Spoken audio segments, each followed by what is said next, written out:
So, the analysis. Even if you have a great product, it's going to be very difficult for you if your operation is not tight to be able to keep up with the demand for your product. Okay? The interesting thing about the whole Popeyes versus Chick-fil-A is the fact that everybody knew that Popeyes had a reputation of having bad customer service. It was a reputation that Popeyes already had, but we were fine with it because we love their chicken. We're fine with it because a lot of times we're just going to go in there to get a big bulk for an event. We're going there, grab the chicken. It's always hit or miss. You never know if they got spicy. You never know if they just got mild. You never know if they just got dark meat. They don't have no fries. You never know when they run out of chicken. Sometimes they're just out of chicken. Like, out of chicken. Popeyes, you sell fried chicken, you're out of chicken. You don't know how often people come in. You don't use the software to understand your peak times. You can't tell that most people in this particular region order spicy chicken. Like, why are you not doing analysis? Why haven't you developed a good operations plan so that you're prepared? In football season, between 11:30 and 2 o'clock, you're going to have a mad rush of people because they're going home from church or whatever it is, and they just want to grab something quick to watch the game. You need to be prepared. So Popeyes decides to challenge Chick-fil-A. Now, Chick-fil-A has studied their operations. Chick-fil-A has studied their operations so much that they have one location on 301 that they realized it was the highest grossing Chick-fil-A in the nation. They realized they needed to change up their parking lot and the way that they need to get people in there to be even more efficient. So they build another Chick-fil-A next to it, tear the existing Chick-fil-A down, redo the parking lot in the entire drive-thru so they can be more efficient. So you got Popeyes, who don't look at any of their statistics, doesn't care about, you get what you get. If you're hungry, you'll wait. And you got Chick-fil-A, who are the masters of being efficient. If someone wants to do a new Chick-fil-A, they can't just purchase it. They got to be the owner and work there. And Chick-fil-A has already mapped out the newest locations that they want to build. Okay? You're not coming to Chick-fil-A saying, hey, I would love to build a Chick-fil-A over here. They're going to say, these are the next 5 Chick-fil-A's we're building. Period. You can go on their website and see them. Okay? So, the whole point of this is, will you be Chick-fil-A in your operations, or will you be Popeyes? Because your operations, your operations, so you got to look at it, you got to understand, what can I sustain? And what can I make scalable? So as things grow, I can build on top of it. I have a game plan. If things get a little slow, I know how to scale back without making major impact, okay? There's another case study of a company that grew too fast, and now they had to scale back so much that you barely even hear of them anymore. And they started off strong. And when I say their name, you're going to be like, I remember when they were hot. I remember it. Little Caesars. No. They kind of came back. They did, and they disappeared again. Yeah. Boston Market. Oh. Boston Market did not pay attention to their growth plan and grew too fast. And because of it, they overextended the locations in their overhead and had to close so many stores. And now they're just a small company because they lost their way. The Boston Market was it because it was a healthy alternative for a quick meal. Then they got chicken out to come and compete with them. And they got all these other. Now, what's interesting is Boston Market is like the baked chicken, but people love chicken. So now, and yeah, Boston Market was doing rotisserie chicken, but now the Peruvian chicken snuck in and took all of their market share. So because they grew too much, they grew too fast. Once they scaled back, there was another company that grew and another industry that grew, that was growing, and people switched. They like the taste better. It's the same type of chicken. They like the sauces, things of that nature. And Boston Market couldn't keep up with it. They had all their money. They were trying to rebound from too much growth. And that's the thing. Your operations, your forecasting is critical. You do not want to overextend. You want to make sure that you can scale up and scale back well. Okay? Scale up and scale back. And the reason why I keep harping on the scaling back is because some people think, once I grow, the Lord would never give me something that He would try to take away. Look, sometimes we grow, and that God is telling us to grow. Okay? Sometimes we do stuff, and it wasn't His Spirit, it wasn't Him, it was you. It was your ego, it was whatever it might have been. And you gotta be okay with saying, you know what, I missed it. We gotta pull this back. I'll give you a prime example. We love shooting, we were so excited, yes! And I had a game plan. We were gonna be in this room until we got 40 people. In this room, that's what we're gonna do. We teamed up to do an event over at Sea Pleasant. I was like, it's a great opportunity. We're there in the community. They're having this event. We should have a spot for them to go to right after the event. Now, we at 40. Am I listening to the game plan that I believe the Lord told us to map out? No! Because I want to catch these new people and be there and be able to work with them. So I team up with another church that's around the corner and we do that.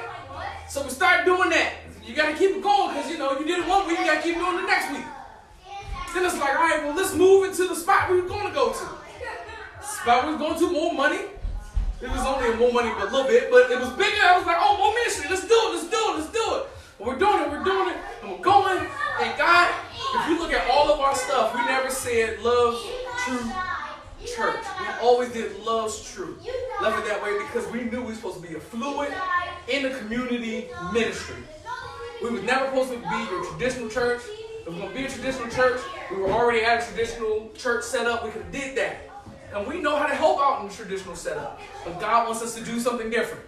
But me, wasn't him, me, wanted to do these steps. Guess where we are now? Back at square one. Right back in the room like, all right, you're going to either do it my way or you're going to do it no way. So we're back in this room doing what he told us to do. Start from scratch, build the leaders, build more people. That's what we're going to do. We're going to be fluid. We're supposed to be going to house. We're not supposed to be doing this other type of stuff. We're supposed to be building a community center. We're supposed to be building community, not building your typical Sunday morning church. He told us that from the beginning. But I was hard-headed. And I was around other people that were doing it that way. And I was around other people that was telling me, you can't grow a church like that, sir. You can't grow a church like that. But we're more fluid, we give more to the community, and we're more of a family because we're doing it this way. So you got to stick to your guns based upon the operations that God shows you. Okay? All right, so let's walk through this. All right, so we talked about the method of product or service delivery. We already talked about how you're going to get the product to people, how you're going to do that part. All right? But now we want to talk about the availability of qualified labor pool. Okay? If you're going to be doing physical therapy or personal training, or you're dealing with finances to help people who's going to college, if you're dealing with, midwifery. Whatever you're going to be doing, wifery, midwifery. How y'all gonna let me be wrong? I still know my brother. Come on, man. You're supposed to say. I know. I'm sorry. Midwifery. You gotta have a staff. Okay? Now, we talked about this, and I think it was 2 sessions ago. Prince George's County has this reputation that doesn't have good customer service, good staff. Okay? It's not a good labor pool. Let me ask you a question. Do you get good service when you go to Chick-fil-A in Prince George's County? Extra service. I mean, you go to all the places that people say they don't give extra service. You can go to the one in District Heights off of Road 4. All the way to the one on 301. The one up the Capitol Boulevard. Over by Steeplechase. 450. Every single one gives good service. And guess what? They look just like the people that we said can't give good service in Prince George's County. How are they able to give good customer service when other organizations keep crying about how bad customer service is?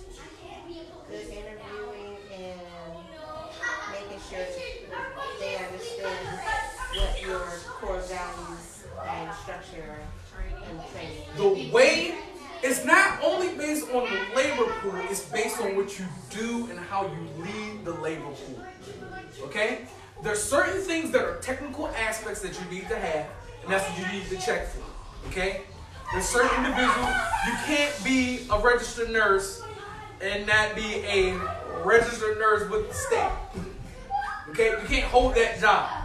But at the same time, there are soft skills that you need to be training your staff on so that they produce the type of product and service that you desire. Okay? So sometimes you might look at the labor pool and somebody might say, hey, the labor pool is bad. Make sure you find out whether the labor pool is bad because of technical skills or whether it's based on soft skills. You need to be really good at helping people with soft skills. I can take somebody, I'm telling you, and you can take somebody, when you give them the right soft skills, you can teach them the technical stuff.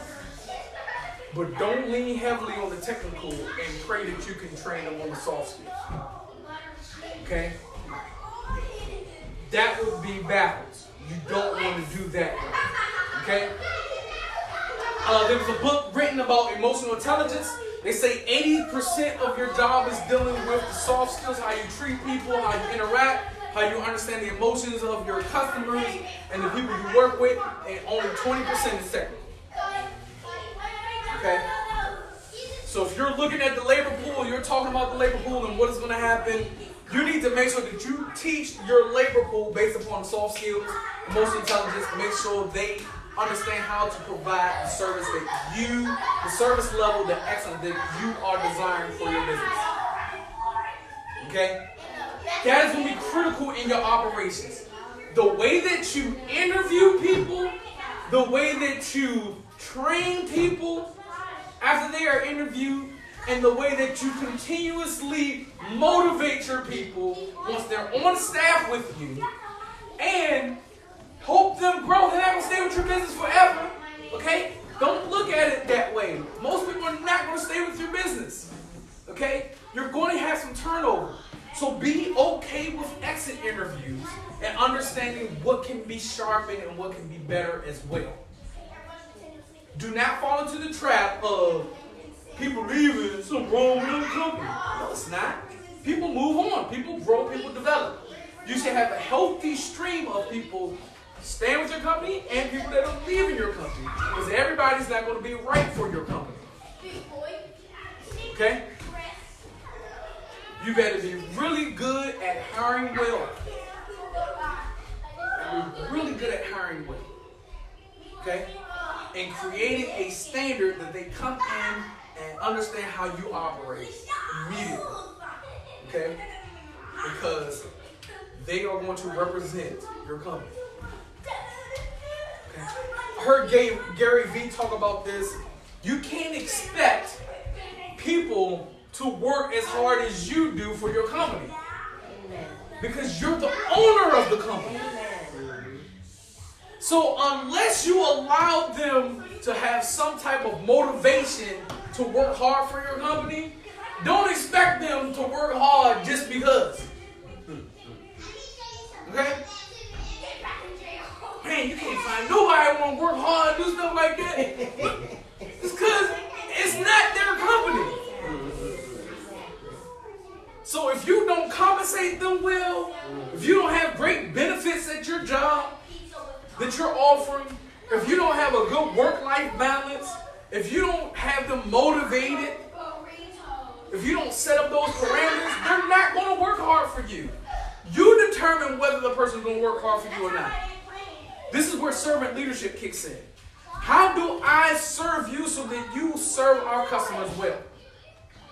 How do I serve you by providing you with the right training? How do I serve you with providing the right motivation? How do I serve you to really operate the best way for my company? Okay? You need to have that down. That is the most critical piece about your company. Your company is not a sheet of paper, it's people. You are in the people business. You cannot own a company and not like people. Because your company will ultimately fail. And if you don't like people, you need to find somebody and hire somebody who likes people to bring on the right people.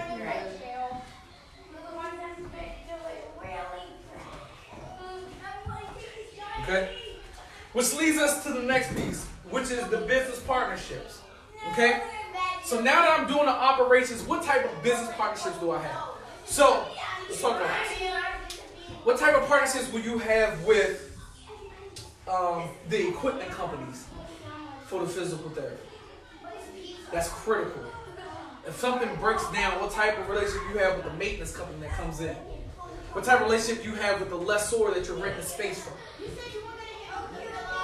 What type of relationship do you have with your accountant? All these are critical relationships that you have. And they're going to make or break your business. So if your equipment goes down and you are beefing with your maintenance company and they're not going to get out there. I want to preach a real life story. And they're not going to come out and fix the equipment in time, then it's going to be a reflection on your business. So all of your relationships, your key relationship with business partners is critical. You're fostering that. The same way that you were serving your staff, you also need to be that way in your business partnership. It should always be a win-win. They should be excited when they see your phone number come up on their caller ID. If you're the nagging person, oh my gosh, there they go again.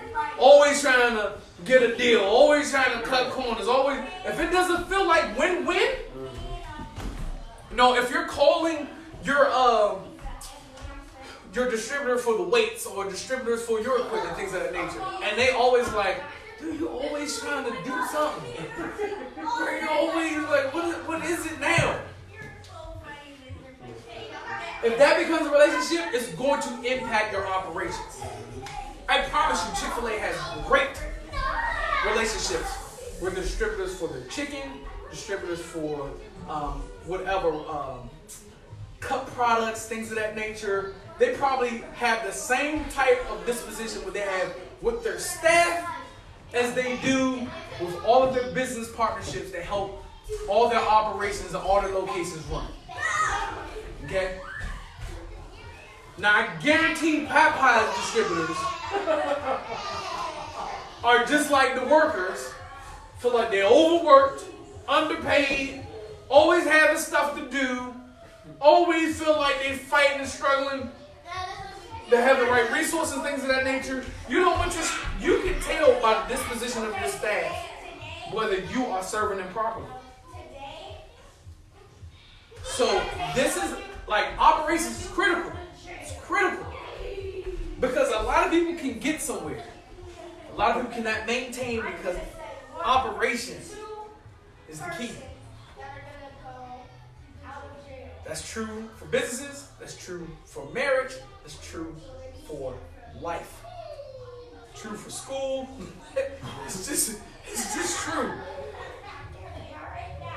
You can get to a particular point, but can you maintain that point for a sustained amount of time? That's what operations is going to help you get to. Okay?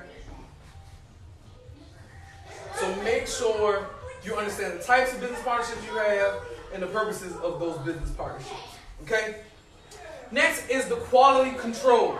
How do you check to make sure that your staff, that your product, that your services are meeting the proper standard every single time? Does your customer have a chance to provide feedback? Let's not just jump to the end. Let's start at the beginning. How do you quality control from the beginning all the way to the end? So before your customers have a chance to respond, how do you check your services or products at the beginning? What are your checks and balances to make sure that you are doing things properly? Okay? So, your check and balance might be the way that somebody fills out a form, and it has to be forwarded to somebody. And it has to be reviewed and put in, and then you receive an email. You're able to review it or something along that nature. Do you have people that's checking the quality of the product that you're producing? I'm sure Chick-fil-A has people that checks the chicken that comes in off the truck. They probably have people that check it at the warehouse. They have people that check it truck. And if it's not meeting the standards, it's not going into the deep fry. And they probably have somebody that checks it when it comes out the grease. If it's too dark, we're not serving it. We're not. Because we want our customers to have the proper experience every single time. And then after they have it, how do we check to make sure that the customer was happy with what we produce? How do we get that feedback? When we get the feedback, how do we correct it? Do we send them a free chicken sandwich coupon? Do we send them a letter? I'll give you an example of the switching of Southwest and how they corrected an issue. Back in February of 2013, I was over in California. I was there to preach a funeral, and my wife was 8 months pregnant. We were almost 9. He was 34 weeks. I think he was 34 weeks, 35 weeks. Because the baby wasn't due until like 2 weeks early. She was only 2 weeks early? Yes. Oh man, I definitely cut it too close. 38? Yes. I cut it way too close. We So, that was tricky. I was going over to preach the funeral because it was a long story, but a family member couldn't be there. Family member requested that I be there. It was the family member's mother. I needed to be there. So, preached the eulogy on the 20th. We were going to stay 2 more days so that Zoe could see her godparents in LA, and then we were going to fly back. The night after the funeral, I get a call that Tarkia is in labor. So now me and Zoe are calling Southwest. Southwest, I need to get back. I need to change my tickets. Southwest says, you got to pay $700 to change your tickets to get back to see your daughter born. I'm pissed, but I still pay for it because I need to get back. I didn't make it back in time for the birth, but I was there the same day. Okay? I write an email back to Southwest. Fuming. This is the situation. This is what happened. This is being engraved in my mind that on the day that my daughter was born, you caused me to pay $700 on top of this. How in the world would you ever do that? I've been flying with you guys for years. I will never, ever ever fly with y'all again. Oh, man. The same day I received the email back, the money was redeposited back into my account. They apologized for the situation and they gave me additional points. We are so sorry that you had to experience that on the day of your daughter's birth. I've been flying Southwest ever since. There was a mistake. And really, the mistake was me. I bought one of getaway tickets, which you can't change. You can only like get like the same flight, but I was trying to get a different flight, move up to like a different class, and they still did it because they knew my experience would have forever been changed. And was the $700 worth it? Because I've paid thousands upon thousands of dollars flying over the past 6 years. They've made it triple fold over and over again. I mean, way more than that. I've said we at least spent at least $10,000 flying Southwest over the past 6 years. And I fly with them because of that experience. I remember it vividly. How will you correct a mistake? Because you will make one. You will make a mistake. It's going to happen. We're humans. You're going to make a mistake. How will you rectify it when it happens? That's the biggest thing. People are going to be upset that you made a mistake, but people will forgive you if you correct it.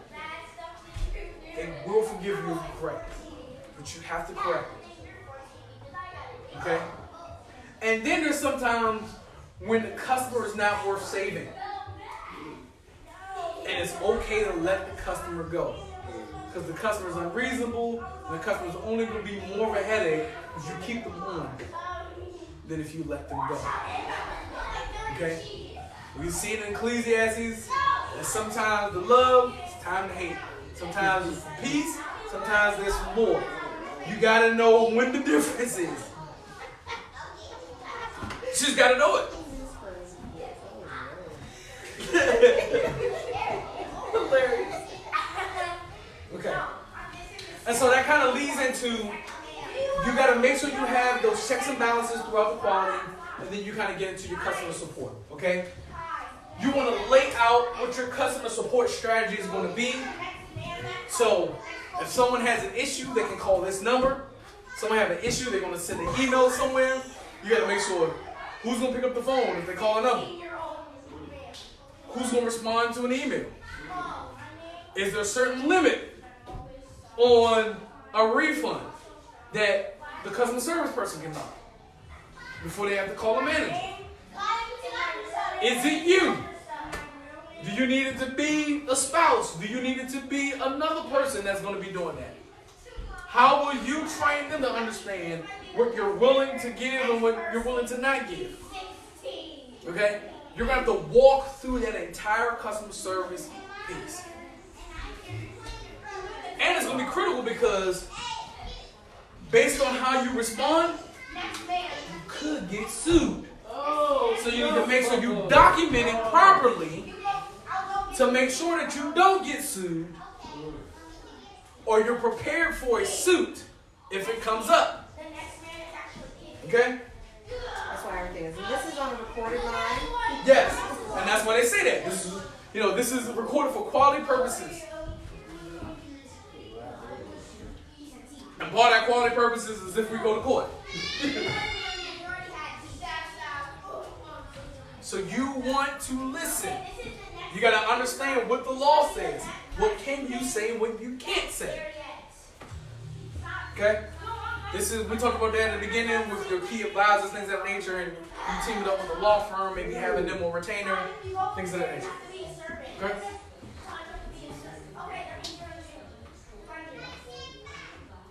All right. Any questions around those items?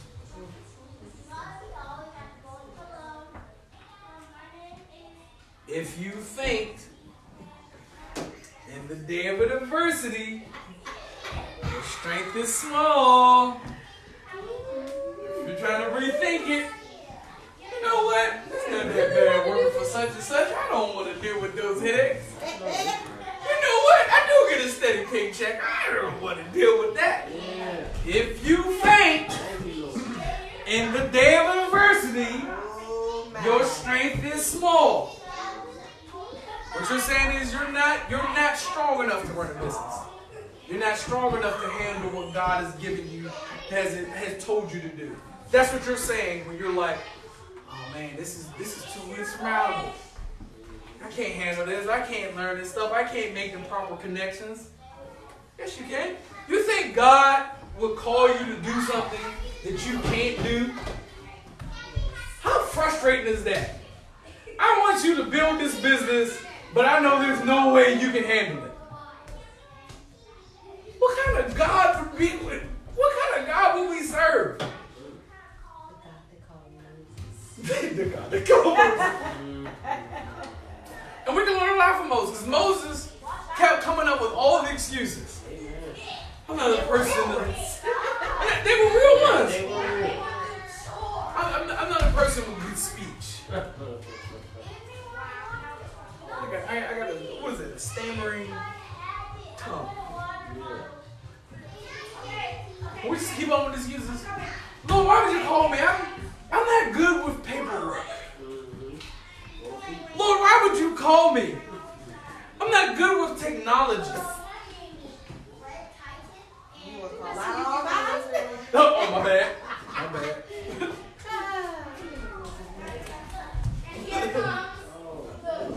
He said, evidently enough, because I'm going back.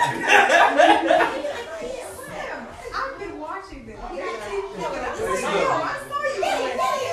Hey man, I'm convinced the kids love when we get together. Y'all just face forward so we can come up here and give you snacks. That's what they must have meant.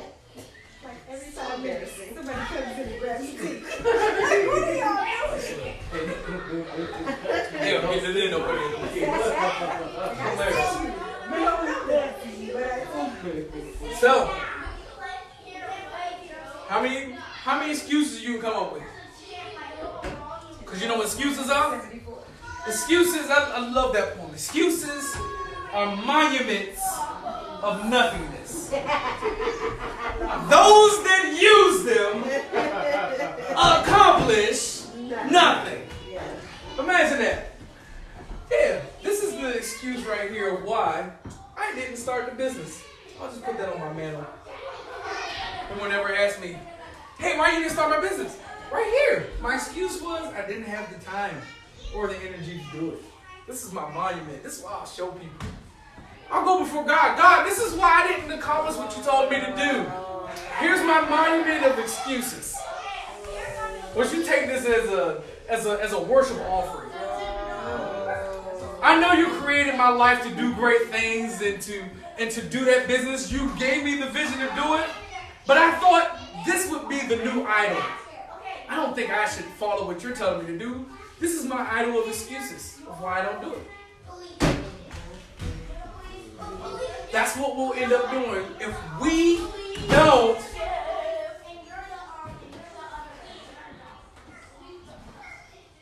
step up. Keep fainting every time some adversity kicks in. They're saying, God, you're lying. God, you're a liar. There's no way I can do it. You're lying to me. How dare we call God a liar? So, you faint. Day of adversity. Strength is small. But it sounds like kids, right? Yeah. I love the scripture where it says, I'll boast in my infirmities. I'll boast in my weaknesses so that the power of Christ can rest upon me. So we'll say it. It's not a shame to say it. No, I'm not good in paperwork. But God's power is going to rest upon me to get this done. You know what? I don't don't know all this HR stuff and this legalese and all that other stuff. But God's power is going to rest upon me, and He's going to be seen through this because I know I could do this. There's no way I could do this. There's no way I could accomplish this. There's no way I could have built 10 gyms. There's no way I could have did it. There's no way I'm going across the country and meeting with hundreds of thousands of people and showing them how to not pay for college and do it debt free. There's no way that I would have a national chain of physical therapist locations. There's no way I would do it. God's power rests upon me to get it done. So we did it. All right, let's go get it. Alright, so that was the third session. The fourth one, we're finishing up. I'm going to challenge you at the fourth session to bring somebody who's going to be your accountability partner. Who's going to hold you to finishing your business plan.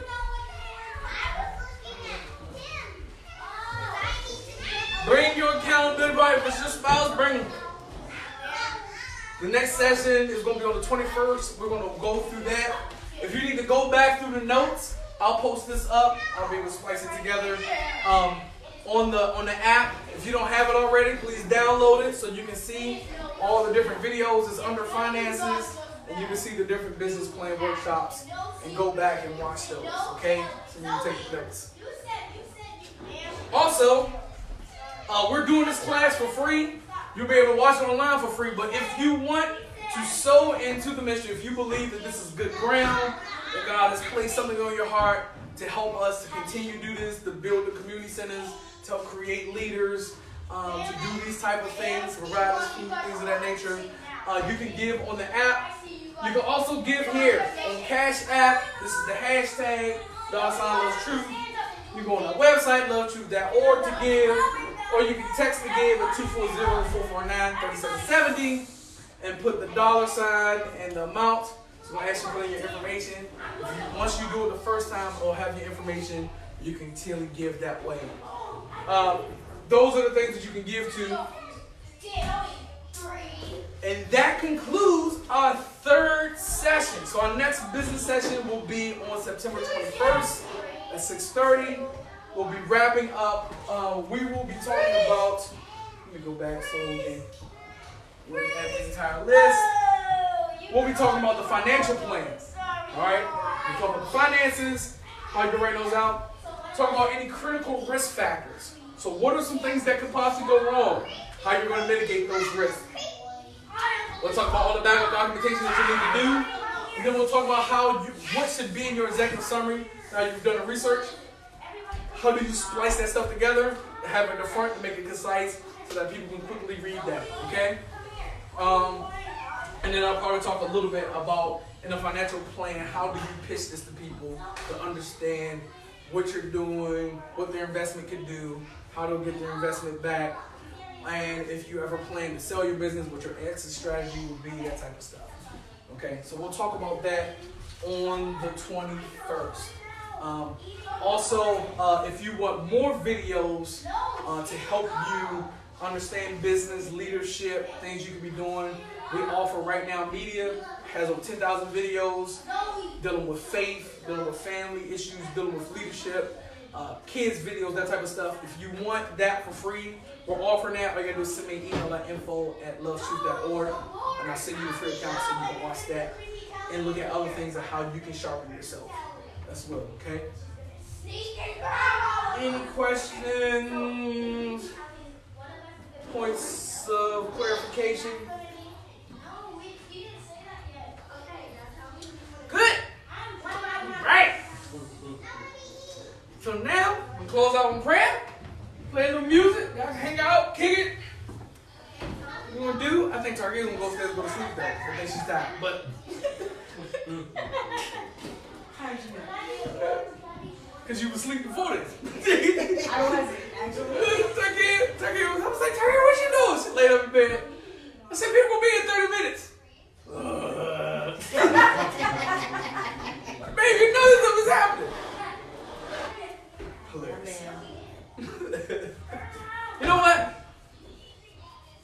think Jamila should pray us out. All right. God, we love you. We thank you. This has been such a great experience. We thank you for the knowledge and the wisdom that is going forth. We thank you now that you are casting out fear in all of us. There's no fear in love. And so we accept your love from love's truth and all that's coming forth, that we would accept it into our hearts and our minds. We ask that you would continue to grow this ministry. Please bless and keep Tarkia and Wesley as they lead us in the community and everyone in the community too. That they will touch every life that they will touch, God. That you would just see it and be glorified in all that they do. Be glorified in everything that you're doing in all of our businesses, God. You have given it to us, and so that every time that we find ourselves in a fearful or doubtful mode, that you will come alongside us like you did Abraham many times and remind him of the promised land and all that you're going to do, the vision that you always set forth into eternity. Thank you so much for loving us this much. Forgive us for the times when we've doubted and not trusted you, and when we've been fearful and when we've been just slam disobedient. God, forgive us. We love you so much. Help us to trust you more. Thank you so much. And all of these things I'm grateful for to you, precious Lord. Amen. Amen. Amen.